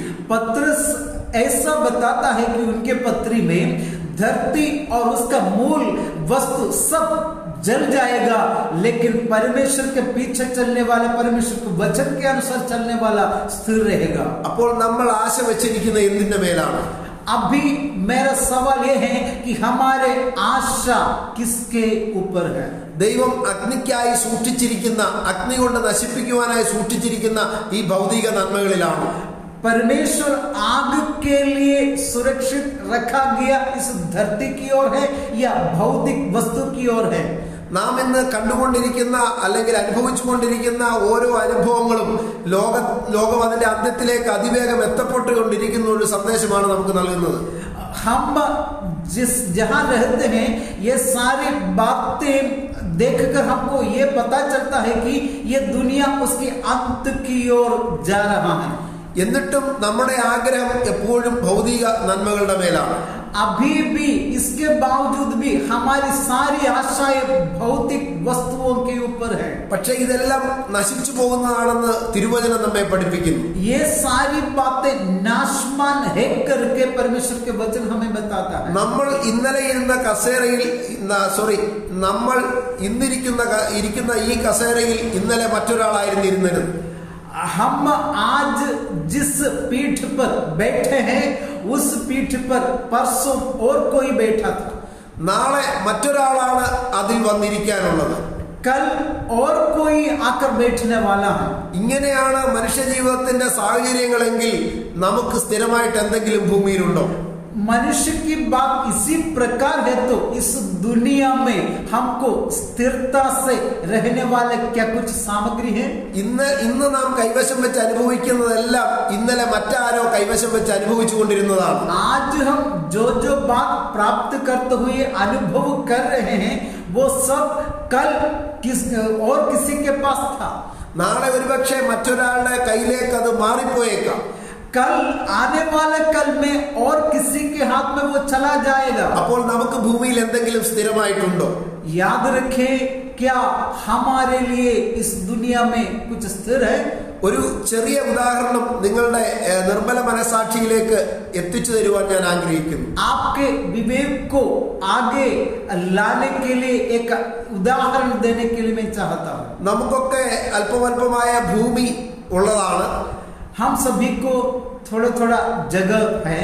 നാം പണം കൊടുത്ത് വാങ്ങിയതാണ്. അതിന് കൃത്യമായ സർക്കാരിൻ്റെതായ രേഖകളുണ്ട്. हम सब पैसा देकर वो जमीन खरीदा रहेगा और उसका सारे पर्पस हमारे पास है. നമ്മളത് വർഷങ്ങളായി കൈവശം വെച്ച് അനുഭവിക്കുന്നതാണ്. वो सारी बातें हम सालों से हमारे हाथ में हम अनुभव कर रहे हैं. പക്ഷേ അതൊന്ന് വിൽപ്പന നടത്തണമെങ്കിലോ കൈമാറ്റം നടത്തണമെങ്കിലോ നമ്മുടെ സ്വന്തം ഇഷ്ടത്താൽ നടക്കത്തില്ല. उससे हमको बेचने के लिए और वो किसी दूसरे को हाथ में देने के लिए हम आसान रीति से नहीं हो सकता. നമുക്കതിന് മാത്രമല്ല, നാം ആ വസ്തുവിന് അല്ലെങ്കിൽ ആ സ്ഥലത്തിന് എല്ലാ വർഷവും കൃത്യമായി ഗവൺമെന്റിന് ടാക്സ് അടയ്ക്കുന്നുണ്ട്. हमको ये सारी जमीन और जो भी चीजें हैं उन सभी के लिए गवर्नमेंट को टैक्स देना है, चुंगी देना. അതുപോലെ തന്നെ അത് വിൽപ്പന നടത്തണമെങ്കിലോ കൈമാറ്റം നടത്തണമെങ്കിലോ ഗവൺമെന്റ് അനുശാസിക്കുന്ന എല്ലാ ടാക്സുകളും അതിനുള്ള നിബന്ധനകളും ഡോക്യുമെന്റ്സുകളും തയ്യാറാക്കി മാത്രമേ കൈമാറ്റം നടത്തുവാൻ കഴിയൂ. इसको बेचने के लिए भी सारे चीजों को उसके बराबर हमको उसका टैक्स देना पड़ता है, उसका पेपर्स अच्छा से रखना पड़ेगा. ये सारी बातें रखना बहुत जरूरी है. അങ്ങനെ വിവിധങ്ങളായ പ്രോസസ്സിലൂടെ മാത്രമേ അത് കൈമാറ്റം നടത്തുവാനായിട്ട് കഴിയൂ. अलग अलग प्रक्रिया से ही हम ये आगे जा सकते, उसको बेच सकते हैं. ഇങ്ങനെയാണ് നമ്മുടേതെന്ന് നാം അവകാശപ്പെടുന്ന ഒരു ഭൂമിയുടെ മേലുള്ള കാര്യമെങ്കിൽ हम जिस जमीन हमारे पास है उस जमीन के बारे में इसी प्रकार की बातें यदि हैं, അത് നമ്മുടെ സ്വന്തമെന്ന് പറയുന്നതിൽ എത്രമാത്രം അർത്ഥമുണ്ട്. हम इसको अपना है करके बोलने से क्या फायदा. അതുപോലെ നാം മുഴുവൻ പൈസയും കൊടുത്ത് വാങ്ങുന്ന ഒരു വാഹനം, हम सारा पैसा चुकाकर सारा पैसा देकर खरीदने वाले एक गाड़ी, വർഷാവർഷം അതിന് ഇൻഷുറൻസും ടാക്സും മറ്റുള്ള കാര്യങ്ങളും നാം ചെയ്യണം. हम हर साल उसका टैक्स भरना है, उसका इंश्योरेंस देना है. വാഹനത്തിനുള്ള പണം അടയ്ക്കുമ്പോൾ തന്നെ റോഡ് ടാക്സ് നാം നൽകണം. हम वाहन गाड़ी खरीदते समय भी हम उसका रोड टैक्स देते हैं. അങ്ങനെയെല്ലാം ചെയ്യുമ്പോൾ മാത്രമേ ആ വാഹനവുമായിട്ട് സ്വതന്ത്രമായിട്ട് നമുക്ക് സഞ്ചരിക്കാൻ കഴിയത്തുള്ളൂ. इसके बाद ही हम ये वाहन को या गाड़ी को लेकर हम जा सकते हैं. അങ്ങനെയാണെങ്കിൽ അതിന്റെ പൂർണ്ണമായ ഉടമസ്ഥർ നമ്മളാണ്. मेरा सवाल ये है, ऐसा है तो कि उस गाड़ी के ऊपर हमारे क्या अधिकार है? ഇങ്ങനെയൊക്കെയാണ് ഭൂമിയിലെ അവസ്ഥയെങ്കിൽ നമുക്ക് എന്താണ് ഇവിടെ സ്വന്തമായിട്ടുള്ളത്? इसी प्रकार धरती में सारी बातें हैं तो इस दुनिया में हमारे अपना क्या क्या है? പക്ഷേ ദൈവിക ദർശനം പ്രാപിച്ച അബ്രഹാമിനും ഹാനോക്കിനും അതുപോലെയുള്ള ഭക്തന്മാർക്കും ഇത് കാലങ്ങൾക്ക് മുമ്പേ തിരിച്ചറിയുവാനായിട്ട് കഴിഞ്ഞു. इब्राहिम, नूह जैसे भक्त लोगों को ये बातें सैकड़ों साल पहले उसको वो दर्शन मिल गया है. यहाँ कुछ भी स्थिर नहीं है. നോഹയെ പറ്റി നാം പഠിക്കുമ്പോൾ नूह के बारे में भी हम पढ़ेंगे. അദ്ദേഹത്തിന് വീടും സ്ഥലവും സൗകര്യങ്ങളും കൃഷിഭൂമിയും ഒക്കെ ഉണ്ടായിരുന്നു. नूह को उसका घर, जमीन, उसका खेती बाड़ी सब था. ഇതെല്ലാം ഉണ്ടായിരുന്നിട്ടും ദൈവം ഒരു പെട്ടകം പണിയുവാൻ കൽപ്പിച്ചപ്പോൾ രണ്ടാമതൊന്നും ആലോചിക്കാതെ അദ്ദേഹം തടി വെട്ടി പെട്ടകം പണി തുടങ്ങി. ये सब होने के बावजूद भी परमेश्वर ने जब कहा एक जहाज बनाओ, उस समय बिना सोचे समझे, बिना कुछ पूछे उन्होंने वो लकड़ी निकालकर उसका निर्माण शुरू कर दिया। അദ്ദേഹം നേരിട്ട് ദൈവത്തെ കണ്ടിട്ടില്ല. वो सीधे से परमेश्वर को देखा नहीं, ദൈവത്തിന്റെ ശബ്ദം മാത്രമേ അദ്ദേഹം കേട്ടുള്ളൂ. सिर्फ परमेश्वर की आवाज ही उन्हें सुनाई दिया. അത് മാത്രം കേട്ടപ്പോൾ അദ്ദേഹം ദൈവത്തിന്റെ കൽപ്പന അനുസരിക്കുവാൻ തയ്യാറായി. वो सिर्फ सुनने के बाद वो उसका आज्ञा का पालन किया. അന്ന് വരെ ഭൂമിയിൽ മഴയുണ്ടായിട്ടില്ല. उस समय तक धरती में बारिश नहीं थी. അതുപോലെ ഭൂമിയെ നശിപ്പിക്കുവാൻ പോകുന്നു എന്ന് പറഞ്ഞതും സാധാരണ ഒരുപക്ഷെ നമ്മളെ പോലെ ആളുകൾക്ക് വിശ്വസിക്കുവാൻ കഴിയുന്ന കാര്യമല്ല. वो धरती को नाश करने वाला है, ये हमारे जैसे वो विश्वास भी नहीं कर सकता था. പക്ഷേ ആ ശബ്ദത്തിന് മുമ്പിൽ തന്നെ തന്നെ ഏൽപ്പിച്ചു കൊടുത്തിട്ട് ദൈവം പറയുന്നത് അങ്ങനെ തന്നെ ചെയ്യുവാൻ നോഹയ്ക്കിടയായി തീർന്നു. वो परमेश्वर की आवाज के सामने बिना कुछ पूछे वो जैसा सुनाई दिया वैसे ही कर दिया. നമ്മളെ അനേകരും മറ്റുള്ളവരെ ഉപദേശിക്കാറുണ്ട്, മറ്റുള്ളവരോട് ദൈവത്തെ പറ്റി പറയാറുണ്ട്, ഭൂമിയുടെ അവസാനത്തെ പറ്റി പറയാറുണ്ട്. हम कई बार सारे लोगों को उपदेश देते हैं, वचन देते हैं, इस दुनिया के अंत के बारे में भी कहते हैं. പക്ഷേ ഇത് നാളെ സംഭവിക്കുവാൻ പോകുന്നുള്ള എത്ര ശതമാനം വിശ്വാസം നമ്മുടെ ഉള്ളിലുണ്ട്? ये कल पूरा हो जाएगा, ये दुनिया अंत हो जाएगा, ये विश्वास करने वाले कितने प्रतिशत लोग हैं? എന്നിട്ടും നാം ഇതൊക്കെ ഒരു ഭാഗത്ത് വിളിച്ചു പറയുമ്പോൾ തന്നെ, അല്ലെങ്കിൽ ഇത് കേൾക്കുമ്പോൾ തന്നെ നാം ലോകപരമായ കാര്യങ്ങളിൽ കൂടുതൽ സമയം വ്യാപൃതരായി തീരുകയാണ്. ये सब हम घोषित करने के बावजूद भी दुनिया भर के सारे कार्य, दुनिया के सारे कार्य में हम व्यस्त हैं. ഞാൻ വിശ്വസിക്കുന്നു ദൈവം നോഹയ്ക്കും കുടുംബത്തിനും വേണ്ടി മാത്രമാണ് ആ പെട്ടകം പണിയുവാൻ ആവശ്യപ്പെട്ടത്. मैं ये विश्वास करता हूँ परमेश्वर नूह और उसके परिवार के लिए ही सिर्फ वो जहाज बनाने के लिए. കാരണം ആ പെട്ടകത്തിൽ രക്ഷപ്പെട്ടത് നോഹയും കുടുംബവും മറ്റ് ജീവജാലങ്ങളും മാത്രമാണ്. इसका कारण है कि उस जहाज से बचने वाला नूह और उसका परिवार और उस समय के कुछ जीव जंतु ही थे. ഇന്ന് രാത്രിയിൽ എന്നെ കേൾക്കുന്ന പ്രിയപ്പെട്ടവരോട് ഞങ്ങൾ ഓർപ്പിക്കട്ടെ, आज रात को मुझे सुनने वाले हर एक व्यक्ति को ये याद दिलाने के लिए चाहता हूँ, ലോകവും അതിന്റെ മോഹവും ഒഴിഞ്ഞു പോകും. दुनिया और उसकी अभिलाषाएं सब निकल जाएगा. ദൈവേഷ്ടം ചെയ്യുന്നവനോ എന്നേക്കും ജീവിക്കും. परमेश्वर के इच्छा करने वाला, इच्छा में रहने वाला व्यक्ति हमेशा के लिए रहेगा. പക്ഷേ അവൻ സ്ഥിരമായിട്ട് ഇവിടെ ജീവിക്കും എന്നല്ല അതിന്റെ അർത്ഥം. इसका मतलब ये नहीं कि वो हमेशा के लिए इस दुनिया में रहेगा. ഇതിനപ്പുറത്ത് ദൈവം ഒരുക്കി വെക്കുന്ന ഒരു നിത്യകാല വാഴ്ച നമുക്ക് വേണ്ടി ഒരുക്കിയിട്ടുണ്ട്. इसके आगे परमेश्वर आने वाले समय में एक अनंत काल की जिंदगी तैयार करके रखा है. ഈ ദിവ്യദർശനം പ്രാപിച്ച പ്രിയപ്പെട്ടവർക്കായി ഞാൻ കർത്താവിന് സ്തോത്രം ചെയ്യുന്നു. इस दिव्य दर्शन प्राप्त करने वाले व्यक्तियों के लिए मैं परमेश्वर का धन्यवाद. അങ്ങനെ ദർശനം പ്രാപിച്ചവർക്ക് ഇവിടുത്തെ കഷ്ടപ്പാടും പ്രയാസവും ദുഃഖവും വേദനയും സാമ്പത്തിക നഷ്ടവും ഒന്നും ഒരു പ്രശ്നമേ അല്ല. ऐसा दर्शन पाने वाले व्यक्ति को इस दुनिया का कष्ट, क्लेश और संपत्ति का नष्ट ये सब कुछ भी नहीं. ഞങ്ങൾ തുടക്കത്തിൽ ഓർപ്പിച്ചല്ലോ, हम शुरुआत में कहे थे അബ്രഹാമിന് ധാരാളം സമ്പത്തുണ്ടായിരുന്നു. इब्राहिम को बहुत संपत्ति थी. ദൈവത്താൽ വളരെ അനുഗ്രഹിക്കപ്പെട്ട മനുഷ്യനായിരുന്നു. परमेश्वर के द्वारा आशीष प्राप्त किया हुआ व्यक्ति. പക്ഷേ അദ്ദേഹം കൂടാരങ്ങളിൽ പാർത്തുകൊണ്ട്, लेकिन वो तंबू में रहकर, ദൈവം ശില്പിയായി നിർമ്മിച്ചതും परमेश्वर नेव डाला हुआ, കൈപ്പണി അടിസ്ഥാനമുള്ളതുമായ वो नेव डाला हुआ നഗരത്തിനു വേണ്ടി ऐसे शहर के लिए കാത്തിരുന്നു. वो इंतजार किया, बाट जो होता रहा. പൗലോസ് അപ്പോസ്തലൻ പറയുന്നു, पौलुस ऐसा कहते हैं, കൊരിന്ത്യർക്ക് എഴുതിയ ലേഖനം 1 കൊരിന്ത്യർ 5-ാം അധ്യായത്തിൽ ഇപ്രകാരം പറയുന്നു, कुरिन्थियों के पहला पत्र 5वें अध्याय में ऐसा बताते हैं, കൂടാരപ്പണിയായി ഞങ്ങളുടെ ഭൗമഭവനം അഴിഞ്ഞു പോയാൽ इस तंबू वाले इस शरीर यदि निकल जाए, കൈപ്പണി അല്ലാത്ത हमको जो बनाया नहीं है സ്വർഗീയ ഒരു ഭവനം, एक स्वर्गीय भवन ദൈവം ഞങ്ങൾക്ക് വേണ്ടി ഒരുക്കുന്നുണ്ട്. हमारे लिए परमेश्वर तैयार कर रहा है. ആ ആ ഒരു വിശ്വാസമുള്ളവർ ഇന്ന് രാത്രികാലം കർത്താവിനെ മഹത്വപ്പെടുത്തട്ടെ. वो विश्वास रखने वाले व्यक्ति परमेश्वर की स्तुति करें. ഒരു ദൈവപൈതലിന്റെ ആത്യന്തികമായ വിശ്വാസം എന്നുള്ളത് ദൈവം തനിക്ക് വേണ്ടി ഒരുക്കുന്ന നിത്യഭവനത്തെ പറ്റിയുള്ളതാണ്. एक विश्वासी के एक लक्ष्य यह है कि परमेश्वर उनके लिए हमेशा के भवन घर बना रहा है, उसका ये आशा है. ഇവിടെയുള്ളതൊന്നും നമുക്ക് സ്ഥിരമായുള്ളതല്ല. इस दुनिया में हमारे लिए जो कुछ है वो सब हमारे लिए स्थिर नहीं. നമ്മുടെ ശരീരം സ്ഥിരമുള്ളതല്ല. हमारे शरीर स्थिर नहीं. നാം ശ്വസിക്കുന്ന ശ്വാസം നമുക്ക് സ്ഥിരമായി കിട്ടുന്നതല്ല. जो श्वास ले रहे हैं वो स्थिर नहीं है. നമ്മൾ പാർക്കുന്ന ഭവനം നമുക്ക് സ്ഥിരമല്ല. हम जहाँ रहते हैं वो घर स्थिर नहीं है. നമ്മുടെ ദേശം നമുക്ക് സ്ഥിരമല്ല. हमारा देश हमारे लिए स्थिर नहीं है. ഭക്തന്മാർ പറഞ്ഞതുപോലെ भक्त लोग ऐसा बताया गया, ഇവിടെ നമ്മൾ അന്യരും പരദേശികളുമാണ്. यहाँ हम अन्य और परदेसी हैं.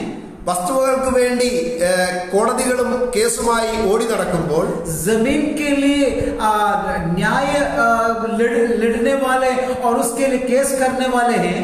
പദവികളും കസേരകളും വെട്ടിപ്പിടിക്കുവാൻ വ്യഗ്രതയോടെ ഓടുമ്പോൾ पदवी और कुर्सी के लिए जब वो दौड़ते हैं, ഇന്ന് രാത്രികാലം ഓർത്തുകൊള്ളണമേ, आज रात को ये समझना है, याद रखना है, ഇതെല്ലാം നശിച്ചു പോകുന്നതാണ്. ये सारी बातें नाश हो जाएगा. ഇത് മുഴുവൻ നശിച്ചു പോകുന്നതാണ്. ये सारी बातें नाश हो जाएगा. ദൈവത്തിന്റെ വചനം എന്നേക്കും നിലനിൽക്കുന്നതാണ്. परमेश्वर के वचन हमेशा रहेगा. ദൈവത്തിന്റെ രാജ്യം എന്നേക്കും നിലനിൽക്കുന്നതാണ്. परमेश्वर के राज्य हमेशा रहेगा. ആ രാജ്യത്തിലേക്ക് ഒരു സീറ്റ് ഉറപ്പിക്കുകയാണ് നമ്മുടെ ലക്ഷ്യം. परमेश्वर के राज्य के अंदर एक सीट, एक जगह बनाना हमारा लक्ष्य है. ചെറുപ്പത്തിൽ ഞാനൊരു ചെറിയ കഥ വായിച്ചിട്ടുണ്ട്. बचपन में मेरे छोटे से कहानी ऐसा सुना है. ഒരു രാജകൊട്ടാരത്തിനടുത്ത് ഒരു സാധുവായ ഒരു കുടുംബം പാർത്തിരുന്നു. एक राजमहल के पास में एक साधु व्यक्ति, सॉरी एक गरीब व्यक्ति रहता था. അവിടെ ഒരു കൊച്ചു പൈതലുണ്ടായിരുന്നു. वहाँ एक छोटा सा लड़का था. ഒരു ദിവസം രാജാവ് രാവിലെ എഴുന്നേറ്റ് അവന്റെ വീടിന്റെ മുമ്പിൽ വന്ന് അവനെ വിളിച്ചു. एक दिन वो राजा इस लड़का के घर के सामने आकर उसको बुलाया. വിളിച്ച് അവനെ പുറത്തു കൊണ്ടുവന്നിട്ട് രാജകൊട്ടാരത്തിലേക്ക് കൂട്ടിക്കൊണ്ടുപോയി. उसको बुलाकर उसका अपने राजमहल में वो लेकर गया. അവിടെ ഒരുപാട് അലങ്കാര വസ്തുക്കൾ ഉണ്ടായിരുന്നു. उधर सारे अलग अलग चीजें था. ഒരു ഉത്സവ പ്രതീതി ഉണർത്തുന്ന ഒരു അന്തരീക്ഷമായിരുന്നു അവിടെ കണ്ടിരുന്നത്. एक त्योहार जैसा माहौल वहाँ था. അവിടുത്തെ ആദ്യത്തെ മുറിയിൽ കണ്ടപ്പോൾ ഒരുപാട് കളിപ്പാട്ടങ്ങൾ നിരത്തി വെച്ചിരിക്കുന്നത് അവൻ കണ്ടു. पहले कमरे में उसने जब देखा बहुत सारे खिलौना वहाँ रखा था. രാജാവ് അവനോട് പറഞ്ഞു, ഇതിൽ നിനക്ക് ഇഷ്ടമുള്ളത് ഒന്ന് എടുക്കാം. राजा ने उसको बता दिया कि इसमें से तुमको जो पसंद है वो तुम चुन सकते हैं. അടുത്ത മുറിയിലേക്ക് അവനെ കൂട്ടിക്കൊണ്ടുപോയി. अब दूसरे रूम में लेकर गया. അവിടെ ധാരാളം ഭക്ഷണ പദാർത്ഥങ്ങൾ ഒരുക്കി വെച്ചിരുന്നു. उस जगह में बहुत सारे भोजन की सामग्री रखा था. അവനോട് രാജാവ് പറഞ്ഞു, ഇതിൽ നിനക്ക് ഇഷ്ടമുള്ളതൊന്ന് തിരഞ്ഞെടുക്കാം. वो भोजन में से जो कुछ तुमको पसंद है वो तुम ले सकते हैं. അവൻ അവിടെ നിന്നും ഒന്നും എടുത്തില്ല. वहां से भी वो कुछ भी नहीं लिया. അടുത്ത മുറിയിലേക്ക് കൊണ്ടുപോയി. दूसरे कमरे में लेकर गया. അവിടെ ധാരാളം വസ്ത്രങ്ങൾ, വിവിധ അളവുകളിലുള്ള മനോഹരമായ വസ്ത്രങ്ങൾ ഉണ്ടായിരുന്നു. उस रूम में अलग अलग कपड़े, अलग अलग प्रकार के नवीन कपड़े रखा था. അതിൽ ഇഷ്ടമുള്ളതൊന്ന് എടുക്കാമെന്ന് രാജാവ് അവനോട് പറഞ്ഞു. उसमें से पसंदीदा एक चुनने के लिए कहा. उसने कुछ नहीं लिया. അവൻ അതിൽ നിന്നും ഒന്നും എടുത്തില്ല. उसने कुछ नहीं लिया. അടുത്ത റൂമിലേക്ക് അവനെ കൂട്ടിക്കൊണ്ടുപോയി. अगला कमरे की ओर लेकर गया. അവിടെ ചെന്നപ്പോൾ ധാരാളം ആഭരണങ്ങൾ, വിലപിടിപ്പുള്ള ആഭരണങ്ങൾ അവിടെ വച്ചിരുന്നു. बहुत सारे महंगे आभूषण वहां रखा था. അതിൽ നിന്നും നിനക്ക് ഇഷ്ടമുള്ളതൊന്ന് എടുക്കാമെന്ന് രാജാവിനോട് പറഞ്ഞു. उसमें से एक तुमको पसंदीदा चीज ले सकते हैं बोला. അവിടെ നിന്നും അവനൊന്നും എടുത്തില്ല. वहां से भी उसने कुछ भी नहीं लिया. അടുത്ത റൂമിലേക്ക് ചെന്നപ്പോൾ अगला रूम में जब चला गया, ഒരു മനോഹരമായ കട്ടിലിൽ वहां एक सुंदर पलंग में ഒരു കൊച്ചു കുഞ്ഞ് കിടന്നിരുന്നു. एक छोटा सा बच्चा लेटा हुआ था. കൈയും കാലും ഇട്ട് അടിച്ച് ചിരിച്ചുകൊണ്ട് കിടക്കുന്ന ആ കുഞ്ഞിനെ കണ്ടപ്പോൾ हाथ और पैर हिलाते हुए, हंसते हुए लेटने वाला उस बच्चा को जब देखा, ആ കൊച്ചുപയ്യൻ ഓടിപ്പോയി ആ കുഞ്ഞിനെ വാരിയെടുത്തു. ये लड़का दौड़कर जाकर वो बच्चा को हाथ में ले लिया. അവൻ രാജാവിനോട് പറഞ്ഞു, वो राजा से कहा, എനിക്ക് ഇത് മതി. मुझे यही चाहिए. എന്നെ കേൾക്കുന്ന പ്രിയപ്പെട്ടവരെ, मुझे सुनने वाले मेरे प्रियो, ആ കൊട്ടാരത്തിലെ രാജാവിന്റെ പ്രിയ പുത്രനായിരുന്നു ആ കിടക്കയിൽ ഉണ്ടായിരുന്നു. उस राजा का इकलौता प्रिय पुत्र था वो पलंग में. അതുകൊണ്ട് ആ കുട്ടിയുടെ ഒന്നാം പിറന്നാൾ ആഘോഷിക്കുന്ന ദിവസമായിരുന്നുകൊണ്ടാണ് അവിടെ കണ്ട അലങ്കാരങ്ങളെല്ലാം. उस बच्चा का पहला बर्थडे मना रहे थे, उसके लिए ये सारी चीजें वहां तैयार करके रखा था. ഈ കടന്നു ചെന്ന ഈ കൊച്ചു പയ്യൻ, ये छोटा सा लड़का जो वहां पहुंच गया, അവിടെ കണ്ട ഒരു വസ്തുവകകളും എടുക്കാതെ उनमें से एक भी चीज को ना लेते हुए അതിന്റെ സകലത്തിന്റെയും ഉടമസ്ഥനായിരുന്ന ആ രാജകുമാരനെ കോരിയെടുത്തു. इन सभी के जो अधिकारी हैं, वो अधिकारी जो बच्चा था उसको ले लिया. അതുകൊണ്ട് തന്നെ ആ രാജകുമാരനോട് കൂടെ അവിടുത്തെ സകല സ്വത്തിനും കൂട്ടവകാശിയായി രാജാവ് അവനെ തെരഞ്ഞെടുത്തു. उस बच्चे के साथ साथ इन सारे चीजों के अधिकारी बनाकर ये लड़का को भी राजा ने ले लिया. രണ്ടാം സങ്കീർത്തനത്തിൽ ഇപ്രകാരം പറയുന്നു, दूसरा भजन संहिता में ऐसा लिखा गया, നിങ്ങൾ വഴിയിൽ വെച്ച് നശിച്ചു പോകാതിരിക്കാൻ तुम रास्ते में सत्यानाश ना हो, പുത്രനെ ചുംബിപ്പീൻ. उसके लिए पुत्र के चुंबन करो. ദൈവപുത്രനായ യേശു കർത്താവിനെ തെരഞ്ഞെടുത്താൽ, प्रभु यीशु मसीह जो परमेश्वर का पुत्र है, उसको यदि चुन लिया गया, യേശു കർത്താവിനെ നിന്റെ രാജാവും കർത്താവുമായി ഹൃദയത്തിലേക്ക് സ്വീകരിച്ചാൽ, यदि यीशु मसीह को राजा और मसीह के तौर से तुम यदि स्वीकार करेगा, അവന്റെ ഇഷ്ടത്തിനും കൽപ്പനയ്ക്കും അനുസരിച്ച് നിന്റെ ജീവിതം ക്രമീകരിച്ചാൽ, उसके पसंद और इच्छा के अनुसार तुम्हारी जिंदगी यदि तैयार करेगा, അവനോട് കൂടെ സ്വർഗീയ അവകാശം നിനക്ക് ലഭിക്കും. उसके साथ स्वर्ग के सारे हक तुम बन जाओगे, हकदार बन जाओगे.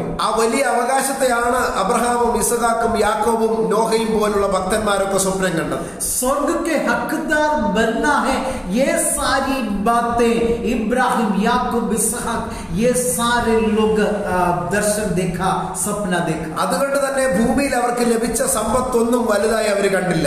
इसलिए धरती में जो कुछ उनको मिल गया है, उन सभी को वो बहुत बड़ा नहीं समझा. അവരോ അധികം നല്ലതിനെ, वो इस भी अधिक अच्छे बातों की ओर, സ്വർഗീയമായതിനെ തന്നെ स्वर्गीय बात की ओर കാക്ഷിച്ചിരുന്നു. उसकी अभिलाषी थी. ഇവിടെ വളരെ ശ്രദ്ധേയമായ ഒരു വേദഭാഗം അതിനോട് ചേർന്ന് ദൈവാത്മാവ് രേഖപ്പെടുത്തിയിട്ടുണ്ട്. परमेश्वर के आत्मा एक महत्वपूर्ण बात इसके साथ जोड़ दिया गया. ആകയാൽ इसलिए ദൈവം അവരുടെ ദൈവം എന്ന് വിളിക്കപ്പെടുവാൻ परमेश्वर उनका परमेश्वर कहलाने में ലജ്ജിക്കുന്നില്ല. उनसे नहीं लजाता. അവൻ അവർക്കായി ഒരു നഗരം ഒരുക്കിയിരിക്കുന്നു. सो उसने उनके लिए एक नगर तैयार किया. ഇവിടെ പറയുന്ന ആ വാക്യം വളരെയധികം പ്രത്യേകതയുള്ളതാണ്. बहुत विशेष एक वाक्य है वहां. നാം ഇതുവരെ ചിന്തിച്ചത് ദൈവത്തെ കണ്ടവരും ദൈവത്തെ തിരഞ്ഞെടുത്തവരുമാണ്. अभी तक हमने ये देखा कि परमेश्वर ने देखा और परमेश्वर को चुन लिया गया लोगों के बारे में. ഇവിടെ പറയുന്നു ദൈവം അവരുടെ ദൈവം എന്ന് പറയാൻ ലജ്ജിക്കുന്നില്ല.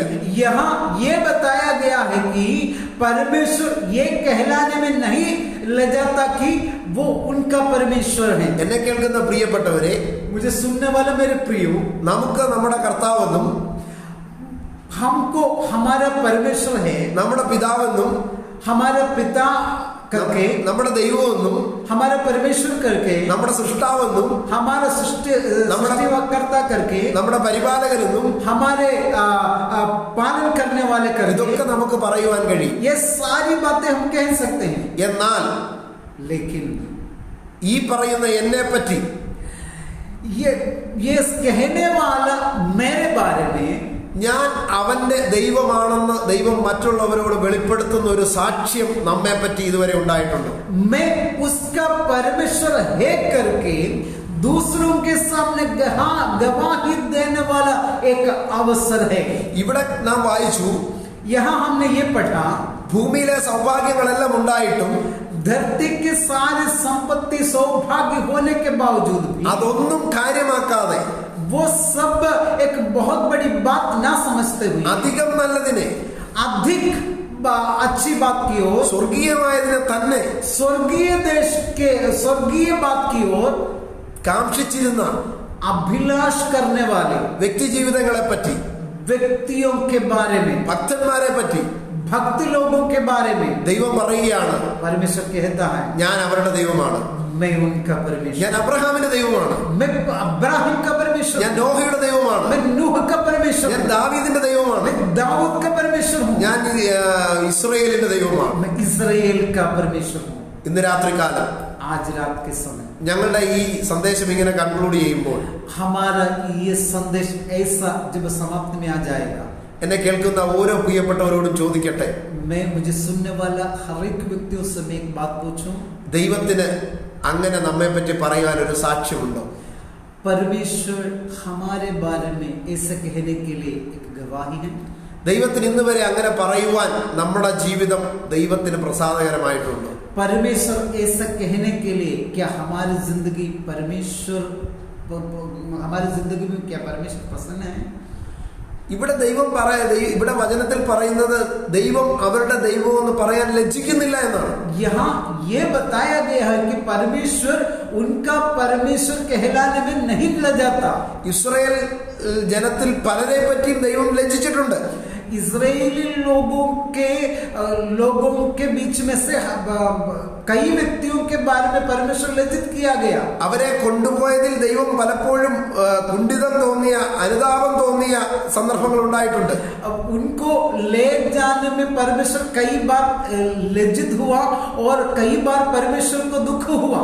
എന്നെ കേൾക്കുന്ന പ്രിയപ്പെട്ടവരെ, मुझे सुनने वाले मेरे प्रियो, നമ്മെ വിളിച്ചതിന്റെ പേരിൽ, हमको बुलाने के कारण, നമ്മെ ഉത്തരവാദിത്തം ഏൽപ്പിച്ചതിന്റെ പേരിൽ, हमको एक उत्तरदायित्व देने के कारण ദൈവം ലജ്ജിച്ചു പോകുന്ന പ്രവൃത്തികൾ നമ്മിൽ നിന്ന് വന്നിട്ടുണ്ടോ?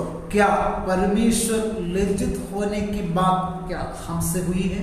ദൈവത്തിന് പശ്ചാത്താപം തോന്നേണ്ട സാഹചര്യങ്ങൾ നമ്മുടെ ജീവിതത്തിലൂടെ വെളിപ്പെട്ടിട്ടുണ്ടോ? परमेश्वर पश्चाताप करने की बात क्या हमारे जीवन में हुई है? പരിശുദ്ധാത്മാവ് നമ്മുടെ പ്രവൃത്തിയിൽ ദുഃഖിക്കുന്നുണ്ടോ? क्या पवित्र आत्मा हमारे कार्यों से दुखित है? അങ്ങനെയെങ്കിൽ നാം ഒരു മടങ്ങിവരവിന് തയ്യാറാകണം. यदि ऐसा है तो हमको वापस आना रहेगा. നമുക്ക് കിട്ടിയ ആ വിളി നഷ്ടപ്പെട്ടു പോകുന്നതിന് മുമ്പേ, हमको जो बुलाहट मिला है वो नष्ट होने से पहले, ദൈവവും നമ്മളുമായുള്ള എഗ്രിമെന്റ് ക്യാൻസൽ ആകുന്നതിന് മുമ്പേ, परमेश्वर और हमारे बीच में जो वाचा बांधी है वो नष्ट होने से पहले ആ എഗ്രിമെന്റ് ഒന്ന് പുതുക്കുവാൻ, वो वाचा एक और बार नवीन करने, ദൈവത്തോട് ഒരു പുതിയ ഉടമ്പടിയുമായി മുന്നേറുവാൻ परमेश्वर के संग एक नए वाचा बांधते ഇന്ന് രാത്രിയിൽ എത്ര പേർ സമർപ്പിക്കും? आगे बढ़ने के लिए कितने लोग समर्पण करते हैं? അവർക്ക് വേണ്ടി ദൈവം വീണ്ടും പറയും, ഞാൻ അവരുടെ ദൈവമെന്ന്. उनके बारे में परमेश्वर अभी भी कहेगा कि मैं उनका परमेश्वर. എന്നെ പറ്റിയും നിങ്ങളെ പറ്റിയും ദൈവത്തിന്റെ ആഗ്രഹം എനിക്ക് അവരുടെ പേരിൽ അറിയപ്പെടണമെന്നാണ്. मेरे बारे में और आपके बारे में परमेश्वर की यही इच्छा है कि मैं उनके नाम से जानना. നാം ഇന്നും നമ്മുടെ പാരമ്പര്യത്തിൽ അല്ലെങ്കിൽ അഭിമാനിക്കുന്നവരാണ്. हम अपने हमने पूर्वजों के बारे में हम बहुत यशस्वी हैं. നാം വിശ്വാസ സമൂഹത്തിന്റെ പേരിൽ അഭിമാനിക്കുന്നവരാണ്. हम विश्वासियों के बातों में हम गर्व रखने वाले हैं. ഇവിടെ പ്രസ്താവിച്ച പഴയ നിയമ ഭക്തന്മാരുടെ പേരും പറഞ്ഞ് നാം അഭിമാനിക്കുന്നവരാണ്. पुराना नियम के भक्त लोगों के नाम लेकर हम गर्व करने वाले हैं. പക്ഷേ लेकिन നമുക്ക് ഇന്നുവരെ ദൈവത്തിൽ നിന്ന് അങ്ങനെ ഒരു സാക്ഷ്യം ലഭിച്ചിട്ടുണ്ടോ?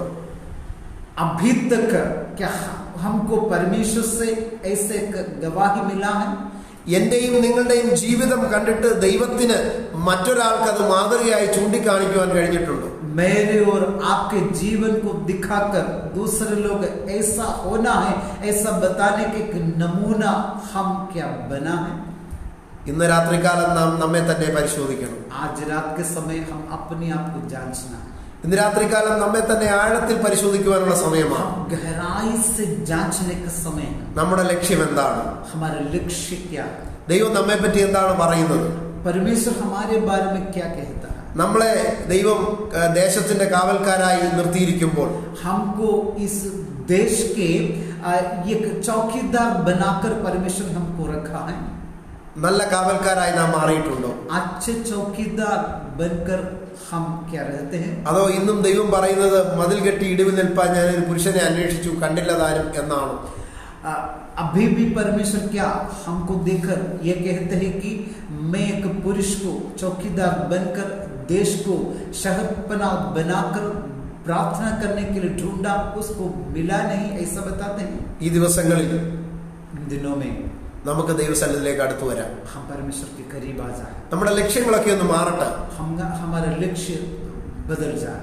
ഭൗതികമായ ലക്ഷ്യങ്ങളെ വിട്ടിട്ട് भौतिक लक्ष्य को, भौतिक बात को छोड़ അധികം നല്ലതിനെ, अधिक जो अच्छी बात है, സ്വർഗീയമായതിനെ स्वर्गीय बात की ओर കാംക്ഷിക്കുവാൻ हम अभिलाषा करते हुए ഈ ലോകത്തിൻ്റെതായതെല്ലാം इस दुनिया की सारी बातें ചപ്പം തണ്ണി उसको छोड़कर, പുറകിലെറിഞ്ഞ് उसको पीछे छोड़कर ദൈവം നമുക്ക് വേണ്ടി ഒരുക്കിയിരിക്കുന്ന परमेश्वर हमारे लिए जो तैयार करके रखा, കൈപ്പണിയില്ലാത്ത ആ നിത്യഭവനത്തിന് വേണ്ടി, परमेश्वर जो अपने हाथ से बनाया गया, ആ ഭവനത്തിന് വേണ്ടി നമുക്ക് ഉത്സാഹിക്കാം. उस भवन की और भवन के लिए हम आशा रखेंगे, इंतजार करेंगे. നാം അതിനുവേണ്ടി ഓടുമ്പോൾ തന്നെ उसके लिए जब हम दौड़ते समय भी, അത് പ്രാപിക്കുവാൻ വേണ്ടി നമ്മെ തന്നെ ഒരുക്കുമ്പോൾ തന്നെ उसको प्राप्त करने के लिए अपने को हमको तैयार जब करते हैं, അനേക പ്രിയപ്പെട്ടവരെ അതിലേക്ക് എത്തിക്കുവാൻ നമുക്ക് പരിശ്രമിക്കാം. उस समय बहुत लोगों को